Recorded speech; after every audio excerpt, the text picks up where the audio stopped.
Theme 4. Thinkers, Beliefs and Buildings. Cultural Developments c. 600 BCE 600 CE. In this chapter we shall go on a long journey across 1,000 years to read about philosophers and their attempts to understand the world they inhabited. We will also see how their ideas were compiled as oral and written texts as well as expressed in architecture and sculpture. These are indicative of the enduring influence these thinkers had on people. While we will be focusing on Buddhism, it is important to remember that this tradition did not develop in isolation. There were several other traditions, each engaged in debates and dialogues with the others. Fic. 4.1. A sculpture from Sanchi.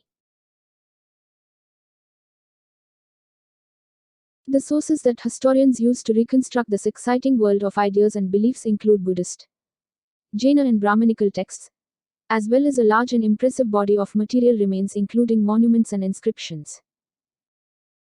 Among the best preserved monuments of the time is the stupa at Sanchi, which is a major focus in this chapter. 1. A glimpse of Sanchi. Sanchi in the 19th century. The most wonderful ancient buildings in the state of Bhopal are at Sanchi Kanakhera, a small village under the brow of a hill some 20 miles northeast of Bhopal, which we visited yesterday. We inspected the stone sculptures and statues of the Buddha and an ancient gateway. The ruins appear to be the object of great interest to European gentlemen. Major Alexander Cunningham stayed several weeks in this neighborhood and examined these ruins most carefully. He took drawings of the place, deciphered the inscription, and bored shafts down these domes. The results of his investigations were described by him in an English work. From Shahjahan Begum, Nawab of Bhopal, ruled 1868-1901. Taj-ul Iqbal Tariq Bhopal, A History of Bhopal, translated by H.T. Basto, 1876. Fic. 4.2. Shahjahan Begum. 19th century Europeans were very interested in the stupa at Sanchi. In fact, the French sought Shahjahan Begum's permission to take away the eastern gateway, which was the best preserved, to be displayed in a museum in France. For a while some Englishmen also wanted to do the same. But fortunately both the French and the English were satisfied with carefully prepared plaster cast copies, and the original remained at the site, part of the Bhopal state. The rulers of Bhopal, Shahjahan Begum and her successor Sultan Jahan Begum, provided money for the preservation of the ancient site. No wonder then that John Marshall dedicated his important volumes on Sanchi to Sultan Jahan.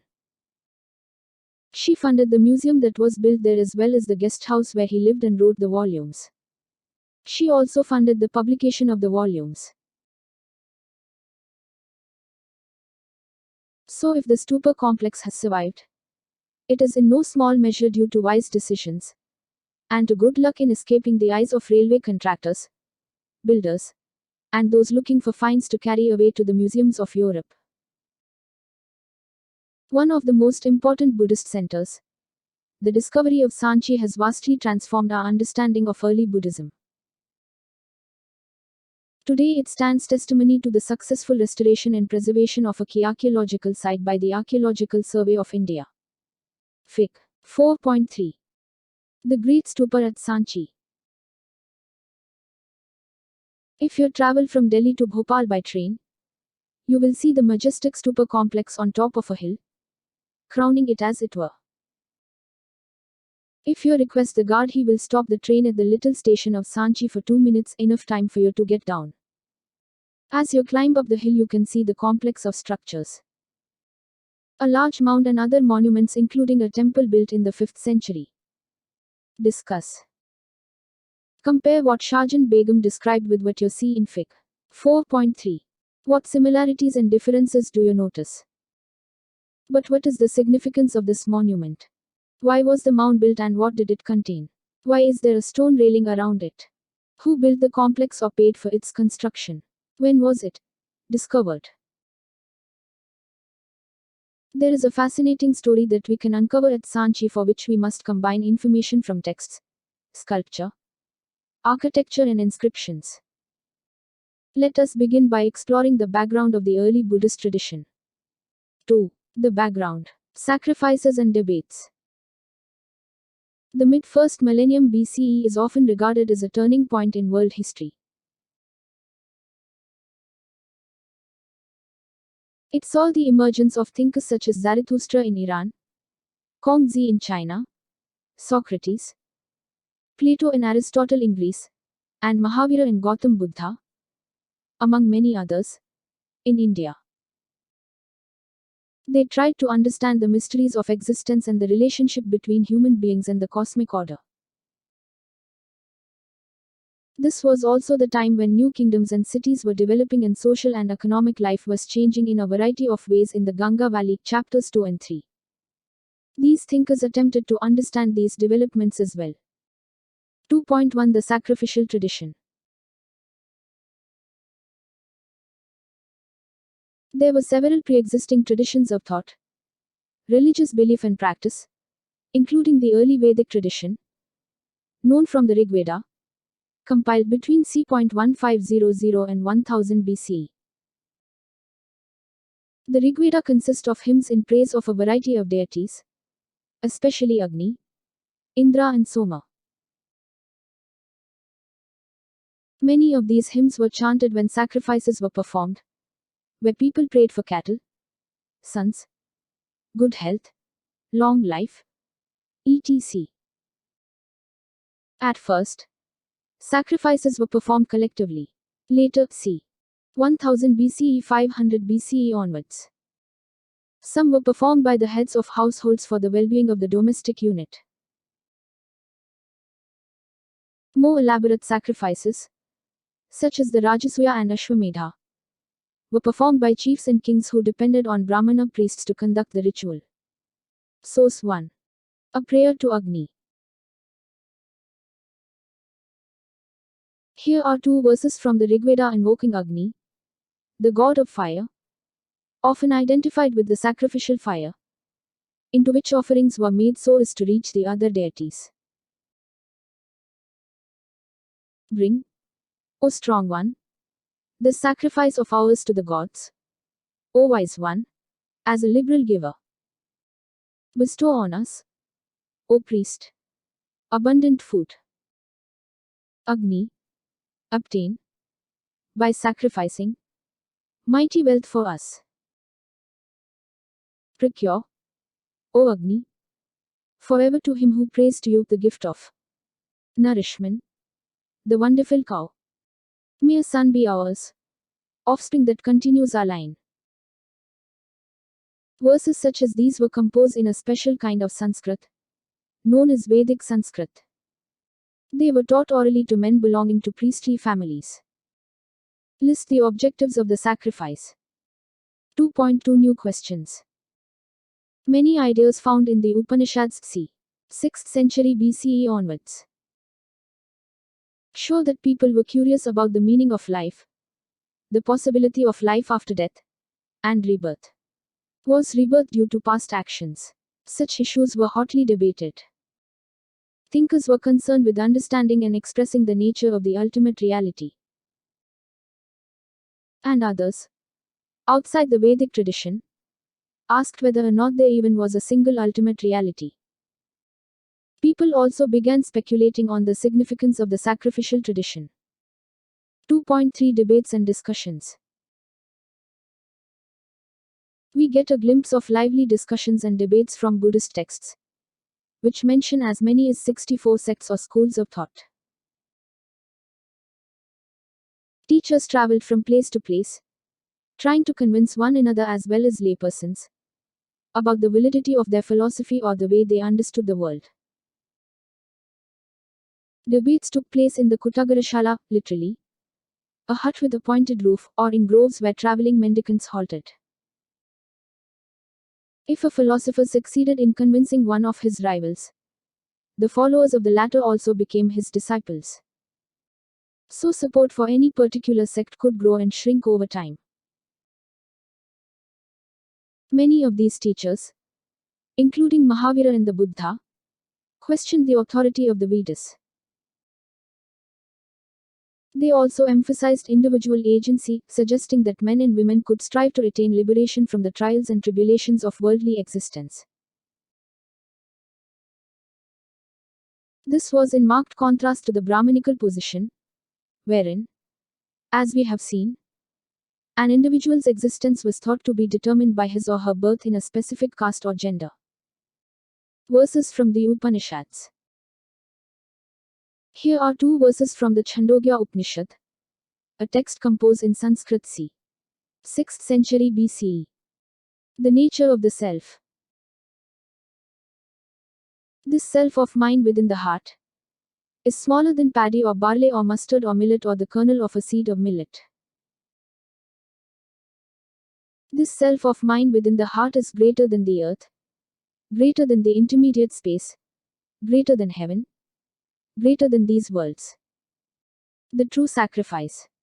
This one, the wind that blows. This is surely a sacrifice. While moving, it sanctifies all this. Therefore, it is indeed a sacrifice. How Buddhist texts were prepared and preserved. The Buddha and other teachers taught orally, through discussion and debate. Men and women, perhaps children as well, attended these discourses and discussed what they heard. None of the Buddha's speeches were written down during his lifetime. After his death, c. 5th-4th century BCE, his teachings were compiled by his disciples at a council of elders or senior monks at Vesali Pali for Vaishali in present-day Bihar. These compilations were known as Tipitaka, literally 3 baskets to hold different types of texts. They were first transmitted orally and then written and classified according to length as well as subject matter.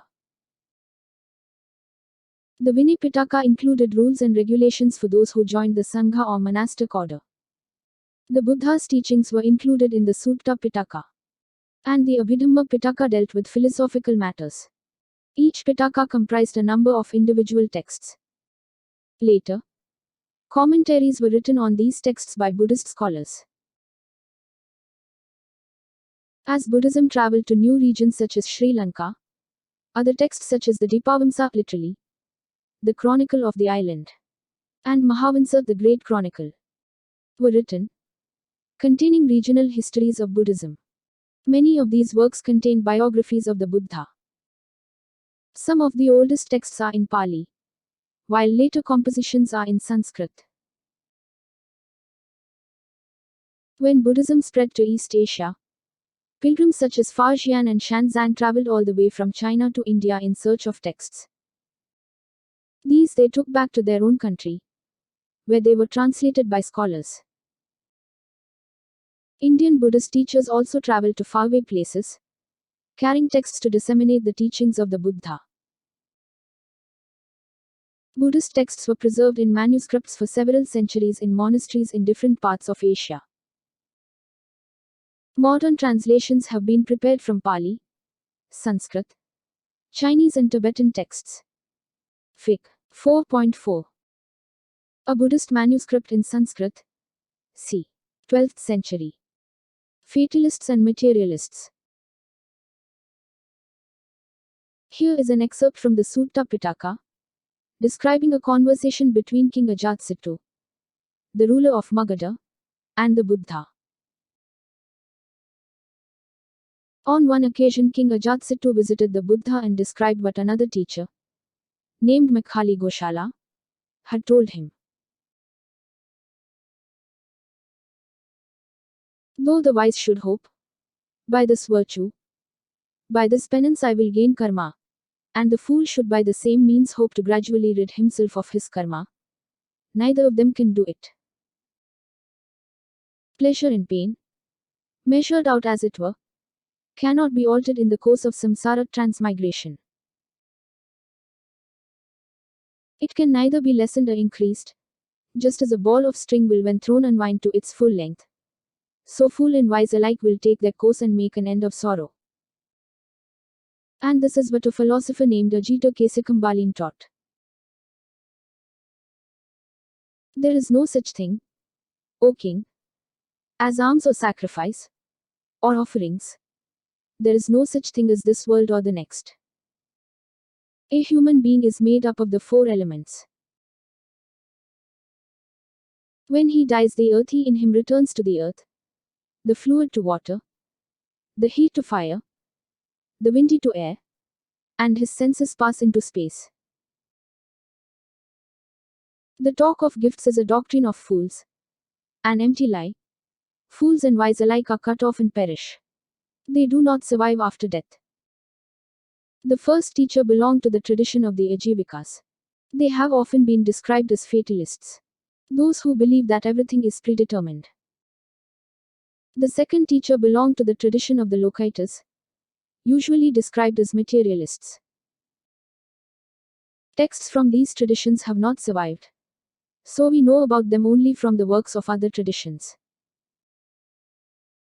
Do you think it is appropriate to describe these men as fatalists or materialists? Discuss.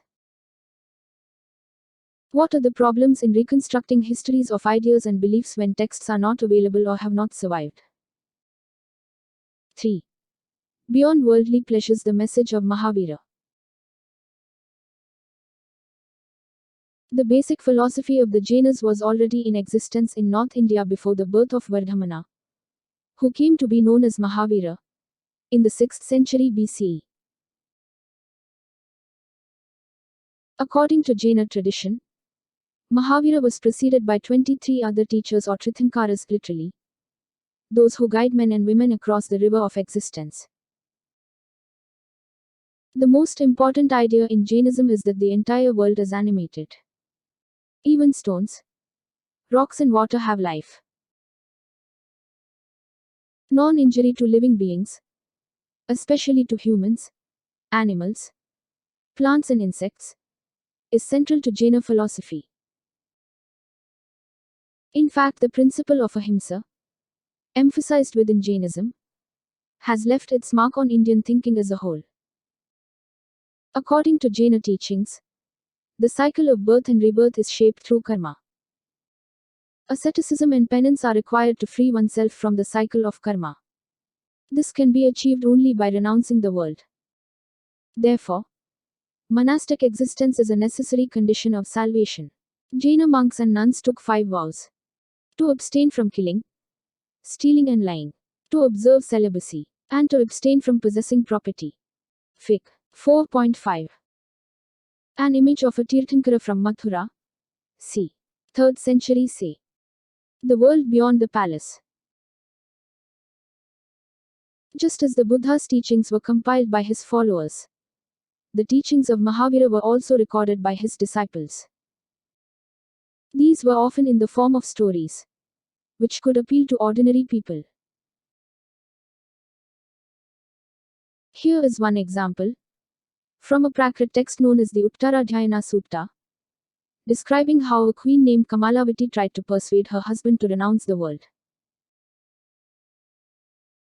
If the whole world and all its treasures were yours, you would not be satisfied, nor would all this be able to save you. When you die, O king, and leave all things behind, Dhamma alone, and nothing else, will save you.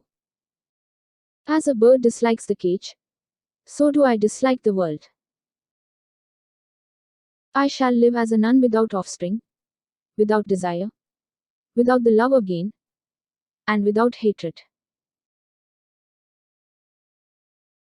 Those who have enjoyed pleasures and renounced them, move about like the wind, and go wherever they please, unchecked like birds in their flight.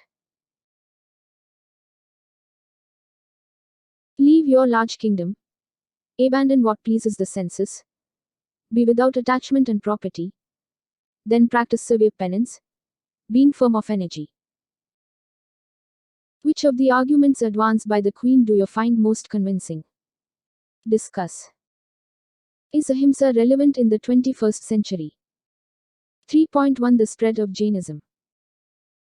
Gradually, Jainism spread to many parts of India. Like the Buddhists, Jaina scholars produced a wealth of literature in a variety of languages: Prakrit, Sanskrit and Tamil. For centuries, manuscripts of these texts were carefully preserved in libraries attached to temples. Some of the earliest stone sculptures associated with religious traditions were produced by devotees of the Jaina Tirthankaras and have been recovered from several sites throughout the subcontinent. Fig. 4.6. A page from a 14th century Jaina manuscript. Can you identify the script? 4. The Buddha and the Quest for Enlightenment. One of the most influential teachers of the time was the Buddha. Over the centuries, his message spread across the subcontinent and beyond, through Central Asia to China, Korea and Japan, and through Sri Lanka, across the seas to Myanmar, Thailand and Indonesia. How do we know about the Buddha's teachings? These have been reconstructed by carefully editing, translating and analyzing the Buddhist texts mentioned earlier. Historians have also tried to reconstruct details of his life from hagiographies. Many of these were written down at least a century after the time of the Buddha, in an attempt to preserve memories of the great teacher. Hagiography is a biography of a saint or religious leader. Hagiographies often praise the saint's achievements, and may not always be literally accurate. They are important because they tell us about the beliefs of the followers of that particular tradition. According to these traditions, Siddhartha, as the Buddha was named at birth, was the son of a chief of the Sakya clan. He had a sheltered upbringing within the palace, insulated from the harsh realities of life. One day he persuaded his charioteer to take him into the city. His first journey into the world outside was traumatic. He was deeply anguished when he saw an old man, a sick man and a corpse. He realized in that moment that the decay and destruction of the human body was inevitable. He also saw a homeless mendicant, who, it seemed to him, had come to terms with old age, disease and death, and found peace. Siddhartha decided that he too would adopt the same path. Soon after, he left the palace and set out in search of his own truth. Siddhartha explored several paths including bodily mortification which led him to a situation of near death. Abandoning these extreme methods, he meditated for several days and finally attained enlightenment. After this he came to be known as the Buddha or the Enlightened One. For the rest of his life, he taught Dhamma or the path of righteous living. Fig. 4.7. A sculptured c. 200 c. From Amravati, Andhra Pradesh depicting the departure of the Buddha from his palace. Discuss. If you did not know about the life of the Buddha, would you be able to tell what the sculpture depicts? 5. The teachings of the Buddha. The Buddha's teachings have been reconstructed from stories, found mainly in the Sutta Pitaka. Although some stories describe his miraculous powers, others suggest that the Buddha tried to convince people through reason and persuasion rather than through displays of supernatural power. For instance, when a grief-stricken woman whose child had died came to the Buddha, he gently convinced her about the inevitability of death rather than bring her son back to life. These stories were narrated in the language spoken by ordinary people so that these could be easily understood. According to Buddhist philosophy, the world is transient anicca, and constantly changing. It is also soulless anitta, as there is nothing permanent or eternal in it.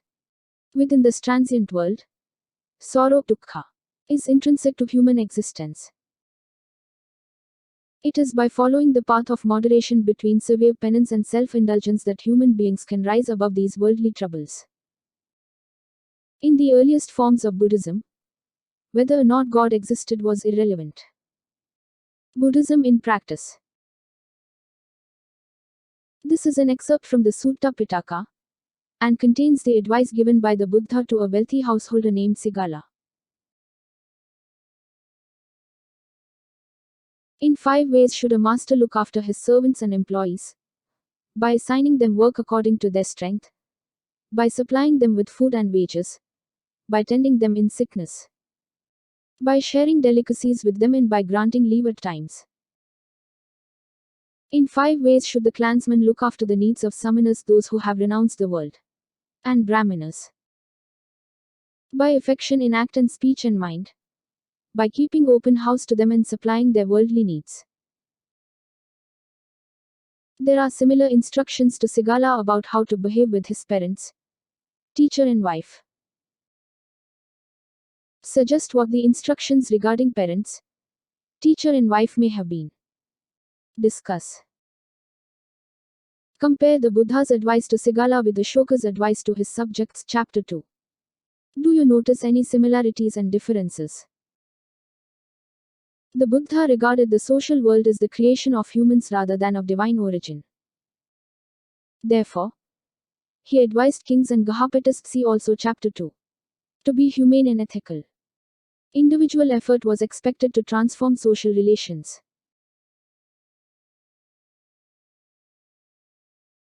The Buddha emphasized individual agency and righteous action as the means to escape from the cycle of rebirth and attain self-realization in Nibbana. Literally the extinguishing of the ego and desire, and thus end the cycle of suffering for those who renounced the world. According to Buddhist tradition, his last words to his followers were, "Be lambs unto yourselves, as all of you must work out your own liberation." 6. Followers of the Buddha.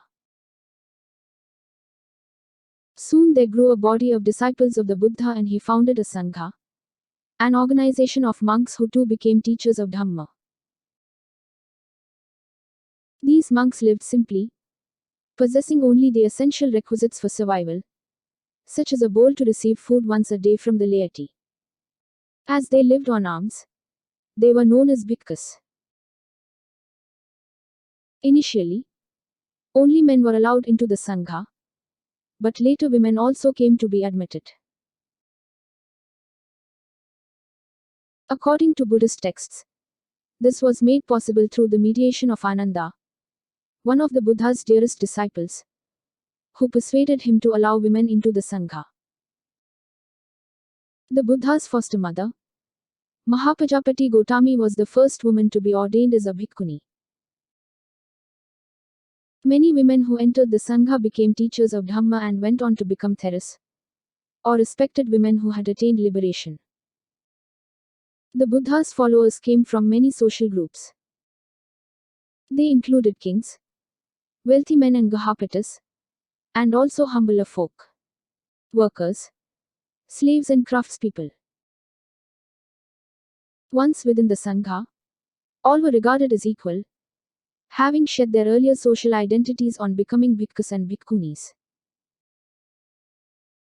The internal functioning of the Sangha was based on the traditions of Gyanas and Sanghas, where consensus was arrived at through discussions. If that failed, decisions were taken by a vote on the subject. The Theory Gatha. This unique Buddhist text, part of the Sutta Pitaka, is a collection of verses composed by bhikkhunis. It provides an insight into women's social and spiritual experiences. Punna, a dasi or slave woman, went to the river each morning to fetch water for her master's household. There she would daily see a Brahmana performing bathing rituals. One morning she spoke to him. The following are verses composed by Punna, recording her conversation with the Brahmana. I am a water carrier. Even in the cold, I have always gone down to the water. Frightened of punishment, or the angry words of high-class women. So what are you afraid of, Brahmana? That makes you go down to the water, though your limbs shake with the bitter cold. The Brahmana replied, I am doing good to prevent evil. Anyone young or old, who has done something bad, is freed by washing in water. Punna said, whoever told you? You are freed from evil by washing in the water. In that case all the frogs and turtles would go to heaven, and so would the water snakes and crocodiles. Instead, don't do the thing, the fear of which leads you to the water. Stop now, Brahmana. Save your skin from the cold. Which of the teachings of the Buddha are evident in this composition? Fig. 4.8. A woman water carrier. Mathura. c. 3rd century c. Rules for monks and nuns. These are some of the rules laid down in the Vinay Pitaka. When a new felt blanket rug has been made by a bhikkhu, it is to be kept for at least 6 years. If after less than 6 years he should have another new felt blanket rug made, regardless of whether or not he has disposed of the first, then, unless he has been authorized by the bhikkhus, it is to be forfeited and confessed. In case a bhikkhu arriving at a family residence is presented with cakes or cooked grain meal, he may accept 2 or 3 bowlfuls if he so desires. If he should accept more than that, it is to be confessed. Having accepted the 2 or 3 bowlfuls and having taken them from there, he is to share them among the bhikkhus. This is the proper course here. Should any bhikkhu, having set out bedding in a lodging belonging to the Sangha, or having had it set out, and then on departing neither put it away nor have it put away, or should he go without taking leave, it is to be confessed. Can you explain why these rules were framed? Buddhism grew rapidly both during the lifetime of the Buddha and after his death, as it appealed to many people dissatisfied with existing religious practices and confused by the rapid social changes taking place around them. The importance attached to conduct and values rather than claims of superiority based on birth, the emphasis placed on metta, fellow feeling, and karuna, compassion, especially for those who were younger and weaker than oneself, were ideas that drew men and women to Buddhist teachings. Discuss. Why do you think a Dasi like Punna wanted to join the Sangha? 7. Stupas. We have seen that Buddhist ideas and practices emerged out of a process of dialogue with other traditions, including those of the Brahmanas, Jainas, and several others, not all of whose ideas and practices were preserved in texts. Some of these interactions can be seen in the ways in which sacred places came to be identified. From earliest times, people tended to regard certain places as sacred. These included sites with special trees or unique rocks, or sites of awe-inspiring natural beauty. These sites, with small shrines attached to them, were sometimes described as chatyas. Chatya may also have been derived from the word chitta, meaning a funeral pyre, and by extension a funerary mound. Buddhist literature mentions several chatyas. It also describes places associated with the Buddha's life, where he was born, Lumbini, where he attained enlightenment, Bodh Gaya, where he gave his first sermon, Sarnath, and where he attained Nibbana, Kusinagar. Gradually, each of these places came to be regarded as sacred. We know that about 200 years after the time of the Buddha, Asoka erected a pillar at Lumbini to mark the fact that he had visited the place. Source 8. Why was stupas built? This is an excerpt from the Mahaparinibbana Sutta, part of the Sutta Pitaka. As the Buddha lay dying, Ananda asked him, "What are we to do, Lord, with the remains of the Tathagata, another name for the Buddha?" The Buddha replied, "Hinder not yourselves, Ananda, by honoring the remains of the Tathagata. Be zealous. Be intent on your own good." But when pressed further, the Buddha said, at the 4 crossroads they should erect a thupa, Pali for stupa, to the Tathagata. And whosoever shall there place garlands or perfume, or make a salutation there, or become in its presence calm of heart, that shall long be to them for a profit and joy. Look at Fig. 4.15 and see whether you can identify some of these practices. 7.1 Why was stupas built? There were other places too that were regarded as sacred. This was because relics of the Buddha, such as his bodily remains or objects used by him, were buried there. These were mounds known as stupas. The tradition of erecting stupas may have been pre-Buddhist, but they came to be associated with Buddhism. Since they contained relics regarded as sacred, the entire stupa came to be venerated as an emblem of both the Buddha and Buddhism. According to a Buddhist text known as the Ashokavadana, Asoka distributed portions of the Buddha's relics to every important town and ordered the construction of stupas over them. By the 2nd century BCE, a number of stupas, including those at Bhahat, Sanchi and Sarnath, Map 1, had been built. 7.2 How were stupas built? Inscriptions found on the railings and pillars of stupas record donations made for building and decorating them. Some donations were made by kings such as the Satavahanas. Others were made by guilds, such as that of the ivory workers who financed part of one of the gateways at Sanchi. Hundreds of donations were made by women and men who mentioned their names, sometimes adding the name of the place from where they came, as well as their occupations and names of their relatives. Bhikkhunis and bhikkhunis also contributed towards building these monuments. 7.3 The structure of the stupa. The stupa, a Sanskrit word meaning a heap, originated as a simple semicircular mound of earth, later called anda. Gradually, it evolved into a more complex structure, balancing round and square shapes. Above the anda was the harmika, a balcony-like structure that represented the abode of the gods. Arising from the harmika was a mast called the yashti, often surmounted by a chhatri or umbrella. Around the mound was a railing, separating the sacred space from the secular world. Fic. 4.9. A votive inscription from Sanchi. Hundreds of similar inscriptions have also been found at Bhahat and Amravati. Discuss. What are the similarities and differences between the plan of the Great Stupa, Sanchi Fic. 4.10a, and the photographed Fic. 4.3. The early stupas at Sanchi and Bhahat were plain except for the stone railings, which resembled a bamboo or wooden fence, and the gateways, which were richly carved and installed at the 4 cardinal points.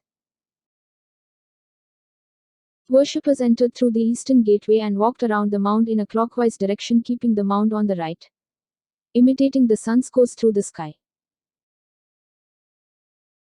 Later, the mound of the stupas came to be elaborately carved with niches and sculptures as at Amravati and Shahji Ki Deri in Peshawar, Pakistan. What are the features of the building that are clearest in the plan? What are the features that are best seen in the elevation? 8. Discovering stupas, the fate of Amravati and Sanchi. Each stupa has a history of its own, as we have just seen. Some of these are histories of how they were built. But there are histories of discoveries as well, and let us now turn to some of these. In 1796, a local Raja who wanted to build a temple stumbled upon the ruins of the stupa at Amravati. He decided to use the stone, and thought there might be some treasure buried in what seemed to be a hill. Some years later, a British official named Colin Mackenzie, see also Chapter 7, visited the site. Although he found several pieces of sculpture and made detailed drawings of them, these reports were never published. Fic. 4.11. The Eastern Gateway, Sanchi. Notice the vibrant sculpture. In 1854, Walter Elliot, the Commissioner of Guntur, Andhra Pradesh, visited Amravati and collected several sculpture panels and took them away to Madras. These came to be called the Elliot marbles after him. He also discovered the remains of the Western Gateway and came to the conclusion that the structure at Amravati was one of the largest and most magnificent Buddhist stupas ever built. By the 1850s, Some of the slabs from Amravati had begun to be taken to different places. To the Asiatic Society of Bengal at Calcutta.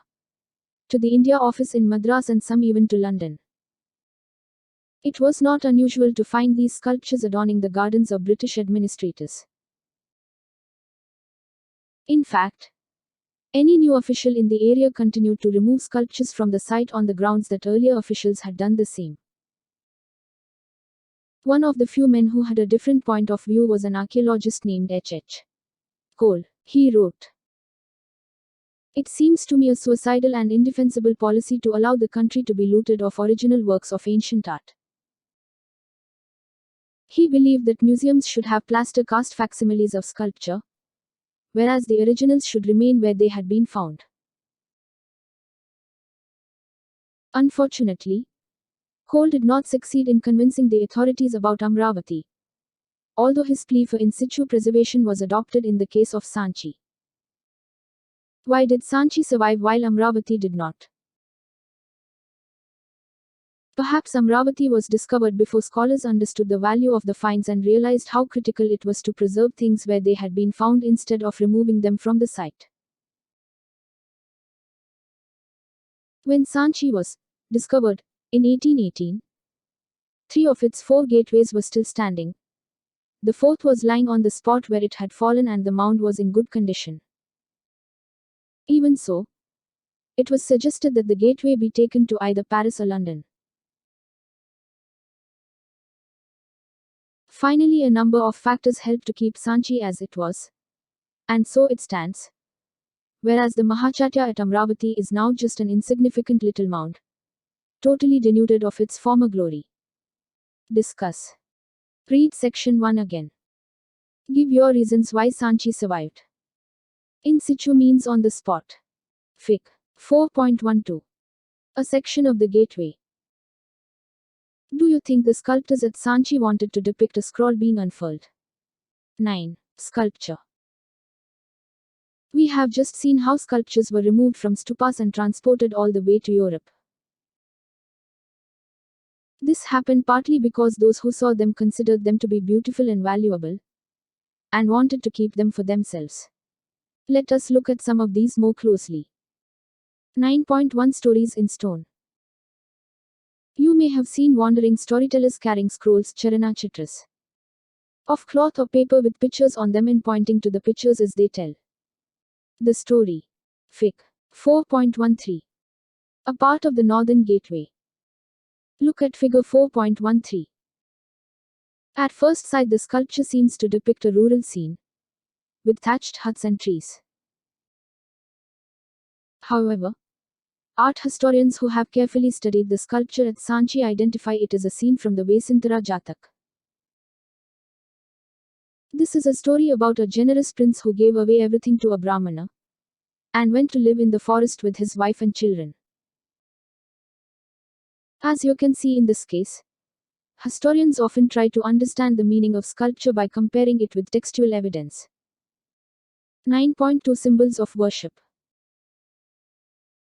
Art historians had to acquire familiarity with hagiographies of the Buddha in order to understand Buddhist sculpture. According to hagiographies, the Buddha attained enlightenment while meditating under a tree. Many early sculptors did not show the Buddha in human form, instead, they showed his presence through symbols. The empty seat, Fic. 4.14, was meant to indicate the meditation of the Buddha, and the stupa, Fic. 4.15, was meant to represent the Mahaparinibbana. Another frequently used symbol was the wheel, Fic. 4.16. This stood for the first sermon of the Buddha, delivered at Sarnath. As is obvious, such sculptures cannot be understood literally. For instance, the tree does not stand simply for a tree, but symbolizes an event in the life of the Buddha. In order to understand such symbols, historians have to familiarize themselves with the traditions of those who produced these works of art. Fic. 4.14, far right. Worshipping the Bodhi tree. Notice the tree, the seat, and the people around it. Fic. 4.15 middle right. Worshipping the stupa. Fig. 4.16 below. Setting in motion the wheel of dharma. Fig. 4.17. The woman at the gate. 9.3 Popular traditions. Other sculptures at Sanchi were perhaps not directly inspired by Buddhist ideas. These include beautiful women swinging from the edge of the gateway, holding onto a tree. Fig. 4.17. Initially, scholars were a bit intrigued about this image, which seemed to have little to do with renunciation. However, after examining other literary traditions, they realized that it could be a representation of what is described in Sanskrit as a Shalabhanjika. According to popular belief, this was a woman whose touch caused trees to flower and bear fruit. It is likely that this was regarded as an auspicious symbol and integrated into the decoration of the stupa. The Shalabhanjika motif suggests that many people who turned to Buddhism enriched it with their own pre-Buddhist and even non-Buddhist beliefs, practices and ideas. Some of the recurrent motifs in the sculpture at Sanchi were evidently derived from these traditions. IG. 4.18. An elephant at Sanchi. There are other images as well. For instance, some of the finest depictions of animals are found there. These animals include elephants, horses, monkeys and cattle. While the Jatakas contain several animal stories that are depicted at Sanchi, it is likely that many of these animals were carved to create lively scenes to draw viewer. Also, animals were often used as symbols of human attributes. Elephants, for example, were depicted to signify strength and wisdom. Fig. 4.19. Gajalakshmi. Paintings from the past. While stone sculpture survives the ravages of time and is therefore most easily available to the historian, other visual means of communication, including paintings, were also used in the past. Those that have survived best are on walls of caves, of which those from Ajanta, Maharashtra, are the most famous. The paintings at Ajanta depict stories from the Jatakas. These include depictions of courtly life, processions, men and women at work, and festivals. The artists used the technique of shading to give a three-dimensional quality. Some of the paintings are extremely naturalistic. Fig. 4.20. A painting from Ajanta. Note the seated figure and those serving him. Fig. 4.21. A serpent at Sanchi. Another motif is that of a woman surrounded by lotuses and elephants. Fig. 4.19, which seem to be sprinkling water on her as if performing an abhisheka or consecration.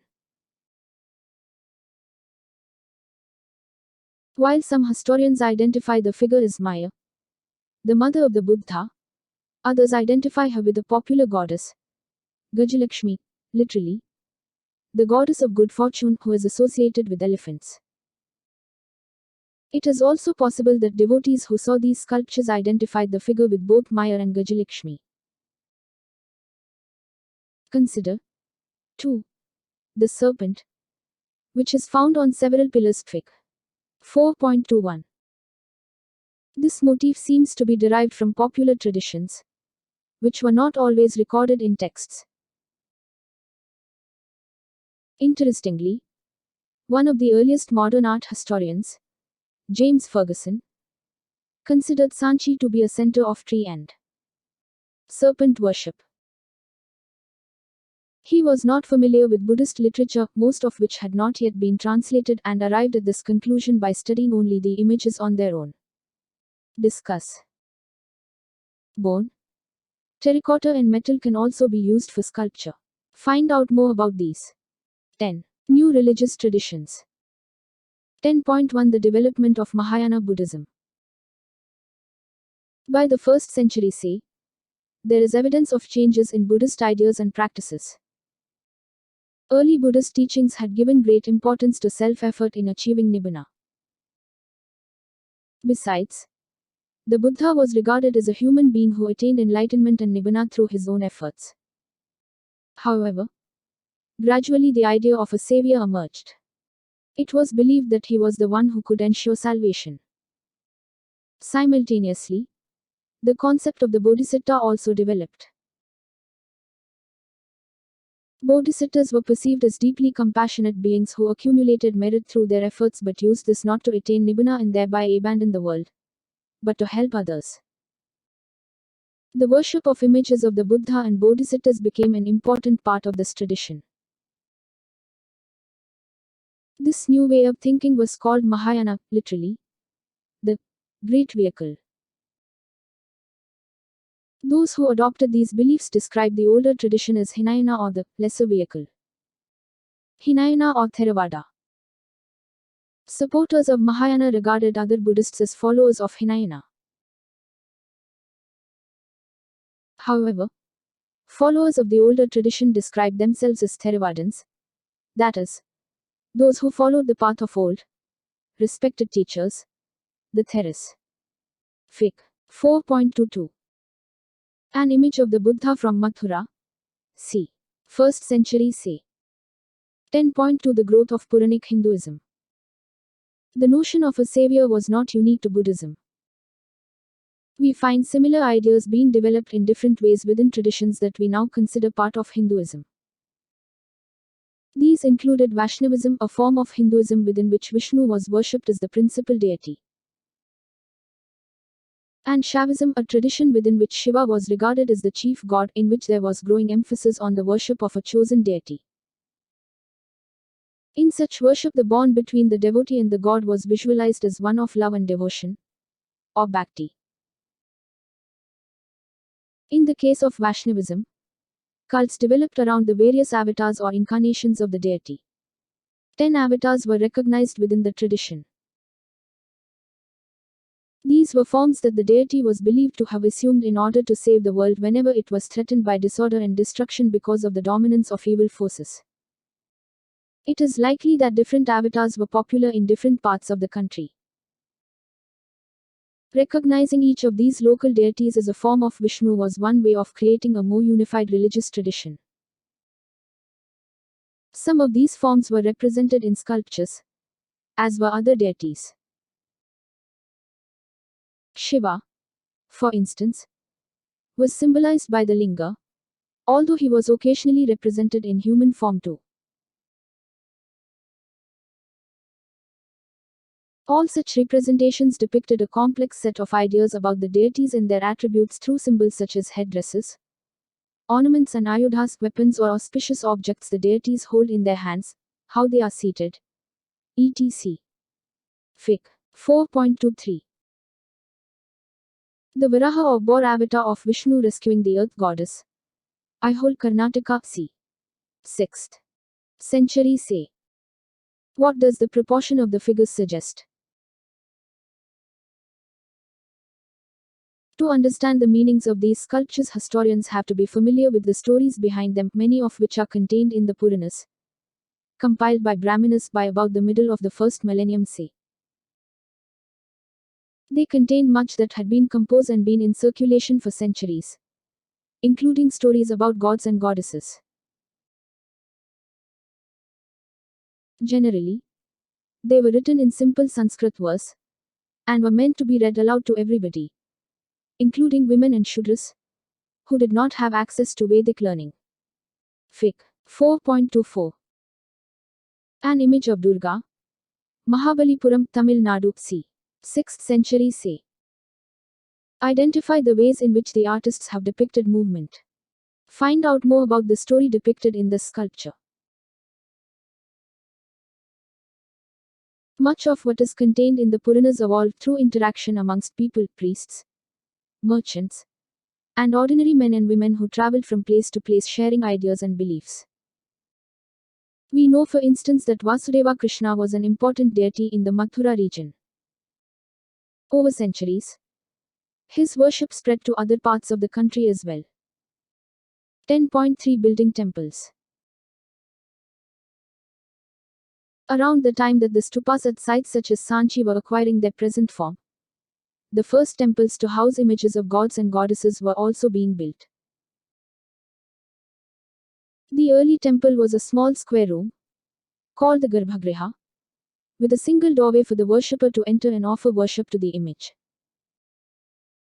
Gradually, a tall structure, known as the Shikhara, was built over the central shrine. Temple walls were often decorated with sculpture.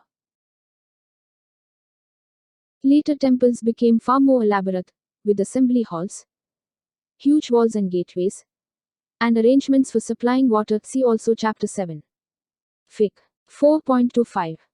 A temple in Deogad, Uttar Pradesh c. 5th century c. Identify the remains of the Shikhara and the entrance to the Garbhagriha. Fiqh 4.26.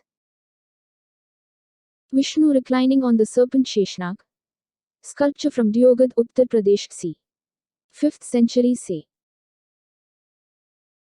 One of the unique features of early temples was that some of these were hollowed out of huge rocks, as artificial caves.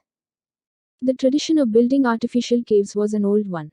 Some of the earliest fiqh 4.27 of these were constructed in the 3rd century BCE on the orders of Asoka for renounces who belonged to the Ajivika sect. This tradition evolved through various stages and culminated much later, in the 8th century, in the carving out of an entire temple, that of Kailashnatha, a name of Shiva. A copperplate inscription records the amazement of the chief sculptor after he completed the temple at Ellora. Oh, how did I make it? Fiqh 4.27. Entrance to a cave at Barabar, Bihar c. 3rd century BCE. Fiqh 4.28. Kailashnatha Temple, Ellora, Maharashtra. This entire structure is carved out of a single piece of rock. 11. Can we see everything? By now you have had a glimpse of the rich visual traditions that existed in the past, expressed in brick and stone architecture, sculpture and painting. We have seen that much has been destroyed and lost over the centuries. Nevertheless, what remains and has been preserved conveys a sense of the vision of the artists, sculptors, masons and architects who created these spectacular works.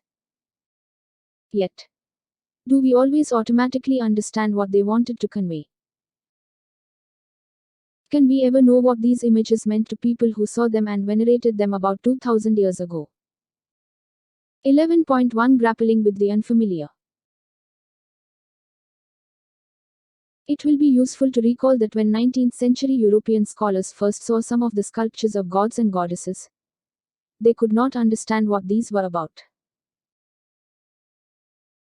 Sometimes, they were horrified by what seemed to them grotesque figures, with multiple arms and heads or with combinations of human and animal forms.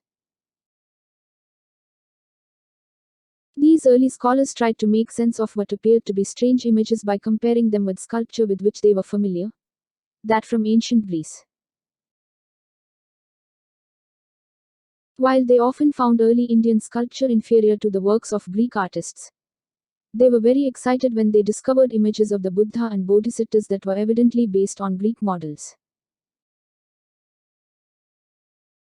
These were, more often than not, found in the northwest. In cities such as Taxila and Peshawar, where Indo-Greek rulers had established kingdoms in the 2nd century BCE. As these images were closest to the Greek statues these scholars were familiar with, they were considered to be the best examples of early Indian art. In effect, these scholars adopted a strategy we all frequently use, devising yardsticks derived from the familiar to make sense of the unfamiliar. Fiqh 4.29. A Bodhisattva from Gandhara. Note the clothes and the hairstyle. 11.2 If text and image do not match, consider another problem. We have seen that art historians often draw upon textual traditions to understand the meaning of sculptures. While this is certainly a far more efficacious strategy than comparing Indian images with Greek statues, it is not always easy to use. One of the most intriguing examples of this is a famous sculpture along a huge rock surface in Mahabalipuram, Tamil Nadu. Clearly, Fig. 4.30 is a vivid depiction of a story. But which story is it? Art historians have searched through the Puranas to identify it and are sharply divided in their opinions. Some feel that this depicts the descent of the river Ganga from heaven. The natural cleft through the center of the rock surface might represent the river. The story itself is narrated in the Puranas and the epics. Others feel that it represents a story from the Mahabharata, Arjuna doing penance on the river bank in order to acquire alms, pointing to the central figure of an ascetic. Finally, remember that many rituals, religious beliefs and practices were not recorded in a permanent, visible form, as monuments, or sculpture, or even paintings. These included daily practices, as well as those associated with special occasions. Many communities and peoples may not have felt the need for keeping lasting records, even as they may have had vibrant traditions of religious activities and philosophical ideas. In fact, the spectacular instances we have focused on in this chapter are just the tip of the iceberg. Discuss. Describe any religious activity you have seen. Is it permanently recorded in any form? Fig. 4.30.